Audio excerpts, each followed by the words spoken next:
Alright, boils and ghouls, I am back. I don't know what it is, the last 3 months or so, I've been catching a cold or getting sick of some kind every single month. So, being sick and also just life and shit, I just decided to take like the last almost 2 weeks of November off. So, happy December, and it's going to be a merry Lynchian December, because we're going to focus on a lot of David Lynch throughout this month, but that's for David Lynch stuff. This is When Evil Lurks from this year. I've been trying to think of another movie that I've seen this year, horror movie especially. I can't think of one that tops this. Like, this is most probably, unless I go back through everything I watch, which I'm going to do at the end of the year anyway, to do a whole top of 2023 list. But this is probably the best horror film of the year for me. And for many others that I've talked to. I've been hearing a lot of hype about this movie. Now, I saw this weeks ago, but finally just getting a review out on it.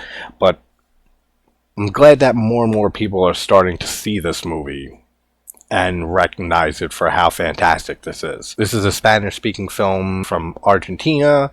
It's directed by Demián Rugna, who is the same person who directed the awesome film from 2017, Terrified. If you haven't seen Terrified, it's also on Shudder. Check that one out.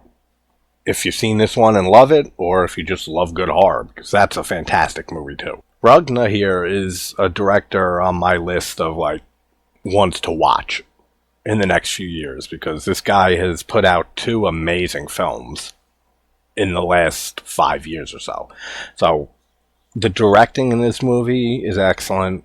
The atmosphere and the feeling of dread that builds throughout this movie is top notch. The sound design is great. The cinematography is gorgeous, and a lot of that just has to do with how gorgeous the country is and everything. The acting is great from everybody, especially the lead, Ezequiel Rodriguez, I think. I didn't want to get that wrong, but fuck it, I probably did. Who plays Pedro, the main character here. Especially from him. He gives a great performance, but everybody does a great job. There's some great scares in this movie, too, that aren't really jump scares in like the traditional sense that we call jump scares nowadays, with the real undeserved scare that's just loud noises or a bang and something pops out and then, I'm scared, but not really. It's a reaction. Not like that. Like, done in a good way that actually builds tension up. Now, when this movie first came out, people were talking a lot about Exorcist Believer, since that one just came out recently. And everyone who was complaining about Exorcist Believer, I mean, they were complaining about many things about the movie. Not just this. But one of the big complaints was that it's just run-of-the-mill possession stuff that we've seen a million times before. And a few people that I know said, if you want something new, like possession-wise, check this movie out. And they were absolutely right, because there's some great stuff in here. This is a great script. There's some stuff in here that really caught me by surprise. Short plot synopsis. There's 2 brothers that are out hunting in the woods in their small village. Pedro and Jimmy, and I laughed when I first saw this, because, side note, they come across a dead corpse, but it's cut in half. So it's just like the torso part. And it just made me laugh, thinking that, like, if this is in America, like 2 people walking around and they found a half man, like, in the woods, people would be freaking out. Almost instantly.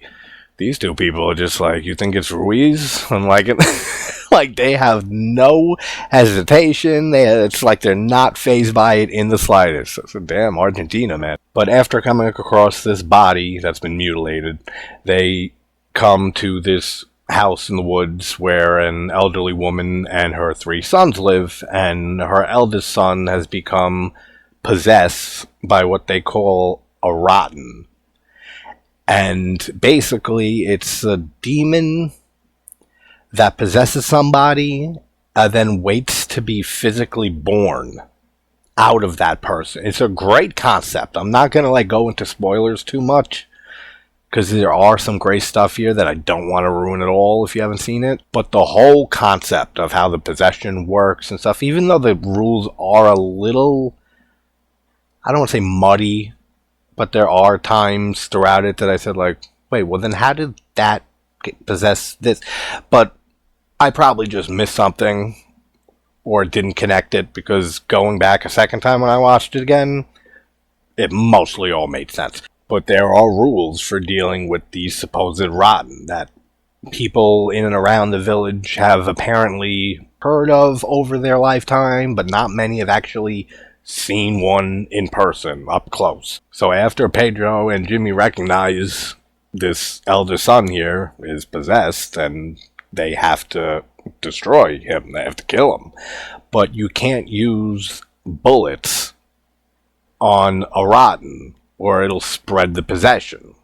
So that's what I mean. There's like certain rules of how to dispose of one of these rotten possessed people. They bring in the third party, a farmer, and they drive this body miles and miles, like hours away from their village, and end up losing the body while transporting it, and it just disappears after they swerve from hitting something. Again, I don't want to spoil too much. But of course, the evil's not gone.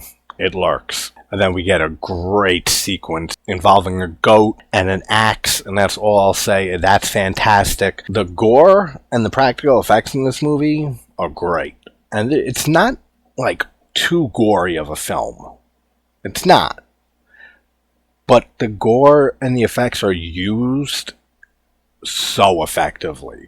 Like, just when it feels like it needs to be there, it's there, and you see something crazy, and the effects look great. This movie is very heavily reliant on the atmosphere that it creates, and just that feeling of dread that keeps building. And as the movie goes on, worse and worse things start happening to Pedro and Jimmy's family and the people that they loved as they try to stop this evil from being born, like physically born, as they find out the rules of how this all works. But yeah, there are some great sequences in here that really took me by surprise. One of them involving a dog. That scene, excellent. I did not expect that to happen or to go there, and it did, and I'm so happy that it did. All the sequences involving death or people dying in this movie are great. And a lot of them are very original ideas. Or even if the idea isn't fully original, we've seen it before, like the way that it's handled and what they do with it is really creative. This is a movie I definitely want to do a second video on and dive into all spoilers and everything. That, or maybe do a watch party where we can all watch and discuss it afterwards. Something like that, but this is not the first video I'm doing on this movie. I can guarantee you that, because there's just a lot more I want to talk about. But I know there's still a lot of people who haven't seen this movie, and it's a shame. I don't know why foreign films just don't seem to get seen as much as domestic horror films. Does it have to do with reading subtitles? Do people just... I know there are a lot of people who don't like reading subtitles while watching a movie. Does that play into it? I'm sure it does. That type of style from other countries doesn't gel with some people, I guess. But this is a film please don't sleep on. Please watch this film. It's on Shudder. I'm sure you can find it elsewhere. I believe it was also theatrically released by IFC, which... IFC has made some great movies and put out great films over the years. So this movie has everything going for it. It's creative. It's a great take on the whole possession subgenre of horror that is so overdone and oversaturated at this point. It has just this amazing, creepy atmosphere that builds and sticks with you after the movie ends. 'Cause there's some bleak shit in here. This is my favorite horror film of the year. Like I said, unless I'm just totally blanking on something. But I've been thinking about this for weeks now. Nothing has come to mind. So Best horror film of the year here for me, When Evil Lurks by Demián Rugna from 2023. And I told you, if you haven't seen his film Terrified from 2017, definitely check it out. Make it a double feature. They're both on Shudder. Throw on Terrified and then let this play afterwards. And I believe, if I recall correctly, back after Terrified released, he was quoted saying that he wanted to maybe do a sequel for it. Now, I don't know if that's still on the table, or if maybe his script and idea for a sequel became When Evil Lurks. I don't think it did. I think we still possibly have a Terrified 2 coming, but whatever he does next, I will definitely be watching instantaneously. Alright guys, I'll have more videos out throughout the next few days. I've been recording and editing the last 2 days or so. So, that's When Evil Lurks. Wherever you're from, I hope you're having a great morning, afternoon, or night, and I will talk to you soon. Take care, everybody.